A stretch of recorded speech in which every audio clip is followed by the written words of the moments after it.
Okay sir. 2026 సంవత్సరంలో ఈ యాత్రకు వెళ్ళే వాళ్ళకి ఏమైనా ఏజ్ లిమిట్స్ ఏమైనా ఉన్నాయా సార్?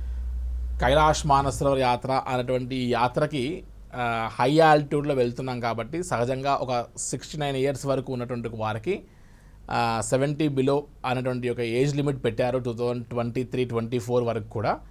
కానీ లాస్ట్ ఇయర్ 2025 కైలాష్ యాత్ర చేసిన వారిలో ఈవెన్ 70 అబోవ్ ఉన్న వారికి కూడా హెల్త్ మెడికల్గా వారు ఫిట్గా ఉన్నారు, హెల్త్ ఇష్యూస్ ఎటువంటివి లేవు అనేటువంటి వారికి కూడా 70+ వారు కూడా గాయత్రి టూర్స్ అండ్ ట్రావెల్స్తో ప్రశాంతంగా ట్రావెల్ చేసి వచ్చారు.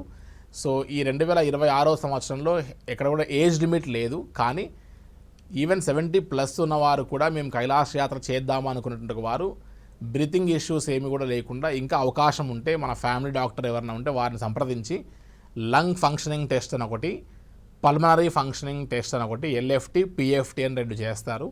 ఇవి ఒకసారి చేయించుకొని మన లంగ్ కెపాసిటీ చెక్ చేసుకొని ఆ తర్వాత కైలాష్ యాత్ర చేస్తే అక్కడికి వెళ్ళిన తర్వాత మనం ఫిజికల్గా ఇబ్బంది పడకుండా మనం ప్రశాంతంగా చేయొచ్చు. ఈ కైలాష్ యాత్రకి ఏజ్ ఫ్యాక్టర్ కంటే ముందు మనకు ఫిజికల్గా అదేవిధంగా మెంటల్ ఫిట్నెస్ మన సబ్కాన్షియస్ మైండ్లో మనం బలంగా ఫిక్స్ అయితే ఈ యాత్ర చాలా సునాయాసంగా చేయొచ్చు. ఈ యాత్ర చార్ధామ్ లాంటి కష్టతరమైన యాత్ర, అమర్నాథ్ లాంటి డేంజరస్ యాత్ర అయితే ఈ యాత్ర కాదు. చాలా ప్రశాంతంగా హై ఎండ్ ఫెసిలిటీస్తో మన ఒళ్ళు అలవకుండా ప్రశాంతంగా వెళ్ళి వచ్చేటువంటి యాత్రగా చెప్పచ్చమ్మా మనం.